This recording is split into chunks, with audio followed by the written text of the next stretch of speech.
How did they come to this decision? What does it mean? Joining us now to discuss, distinguished university professor at Touro College, Thane Rosenbaum, and attorney and Turning Point USA contributor, Erin Elmore. Thane, is this the way you thought it would come out? Any surprises? Not really. What's really surprising to me, Bob, is that there wasn't much of a difference between the first draft that was leaked in February and the final draft that was presented today. Even language that I thought was very provocative from back on the first draft, Roe v. Wade, egregiously wrong, flawed, weak reasoning, it's still here.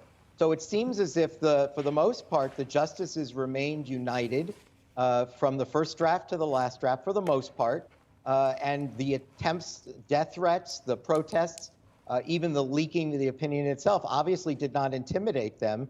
They held together. Yeah, and Erin, we've been hearing a lot of fear-mongering from the left since that leak, saying that what is this going to lead to? This is going to be the end of interracial marriage. This is going to be the end of same-sex marriage, and on and on and on. But I want to take a look at this. The justices within the majority on this decision today released the following statement: to ensure that our decision is not misunderstood or mischaracterized, we emphasize that our decision concerns the constitutional right to abortion and no other right. Nothing in this opinion should be understood to cast doubt on precedents that do not concern abortion. Your take on that, and will we hear that fear-mongering subside, or is it going to keep on going? If the left doesn't have fear and lies, they have nothing at all. So I just combed through this opinion as quickly as I could. And to piggyback on your point there, pages 13 and 32 of the opinion explicitly discuss what you were just saying, because now the left is using fear and saying what's going to happen to gay marriage or interracial marriage or the right to contraception. And the court, what they explicitly said was, no, we are talking about one issue and one issue only. And the words were fetal life. We are talking about fetal life. And by the way, another tactic that the left is using is saying, well, abortion is gone. That is not true. All we are doing now is making this a states' rights issue, which gives the people and our democracy more ability to flourish. So this doesn't mean that abortion is gone. In places like California, New York, Illinois, very liberal states, there will probably be infanticide.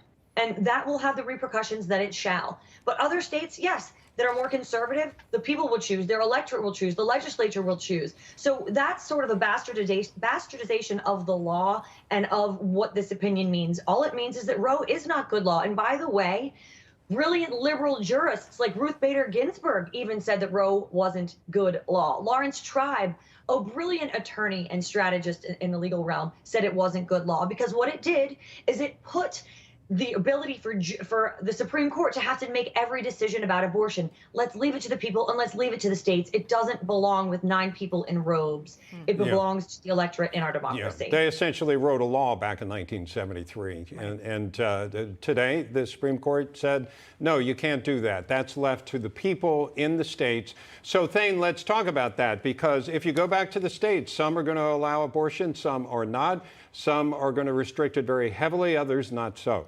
But we had the president today mention that there should be a national law for abortion. Now, if there were different rules throughout the country, different laws in the states, and I think he's trying to use this as a political tool to get people to come out and vote Democratic. We could discuss that separately. But if there were a law written nationally that said you had the right to an abortion up to X number of weeks, and you had a state that said, no, we don't allow it, or we only allow it to heartbeat law, how would that play out? Well, Bob, remember, the Supreme Court just said today that the federal government should not be in the abortion business because it's not an enumerated constitutional right. It belongs in the political process. So it could, in fact, be a conflict between state law and federal law that would be possibly resolved in favor of the states, precisely for what the Dobbs decision indicates today. Remember, what's really fascinating about what you're seeing in the public protests is that the Alito decision today essentially says this is a political and a moral question. It's not a constitutional question. So make your argument in the public sphere. Go into the political sphere and elect officials in state legislatures that will be more sympathetic to pro-abortion. But instead, what are we seeing? Death threats, intimidation. We're now calling it a day of rage. A day of rage? You know, this is what Hamas says in Gaza. They use the words day of rage. Make your argument. It's like the hard left is afraid. They're not, either they haven't read any books and they can't make the argument, or they don't have confidence in their argument. They come from this new culture of shouting down, canceling, threatening, intimidating. And it's really ironic because they were invited with this opinion today to bring it into the political sphere. Yeah. Don't show up at Supreme Court justices' homes with bloody shirts and dolls. Make an argument in state legislatures. Erin, how's this going to play out politically in the fall, you think? You know, there are concerns because the big demographic that both parties need to win is that college-educated suburban woman.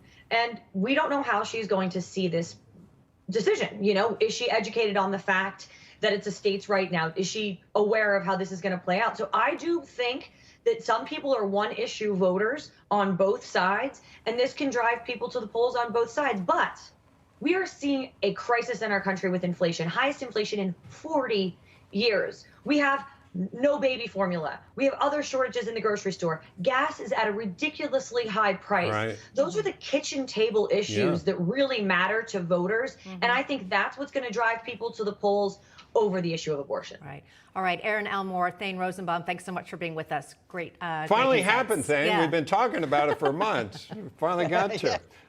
Yes. Thanks, Erin.